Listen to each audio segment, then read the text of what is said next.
ഇപ്പൊ എവിടെ പോകുന്നു? അത് കൊള്ളാം. ഞാൻ പറഞ്ഞില്ലേ അല്ലിക്ക് കല്യാണാഭരണം എടുക്കാൻ പോണെന്ന്. ഗംഗ ഇപ്പൊ പോണ്ട. ഞാൻ പോണ്ടേ? വേണ്ട. ഞാനിന്ന് രാവിലെയും പറഞ്ഞിരുന്നതാണല്ലോ, പിന്നെന്താ ഇപ്പോഴൊരു മനംമാറ്റം? ഗംഗ ഇപ്പൊ പോണ്ട. അതെന്താ? അല്ലിക്ക് ആഭരണം എടുക്കാൻ ഞാൻ കൂടെ പോയാല്? വേണ്ടെന്ന് പറഞ്ഞില്ലേ?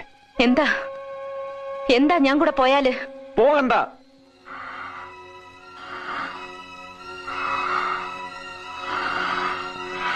വിടമാട്ടെ,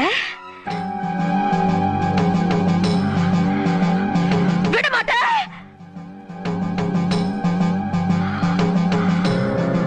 அப்ப நீ என்ன இங்கிருந்து எங்கேயும் போக விட மாட்ட? ஐயோ நாயே, உனக்கு எவ்வளவு தைரியம் இருந்தா இப்பவும் என் கண் முன்னாடி வந்து நிப்ப?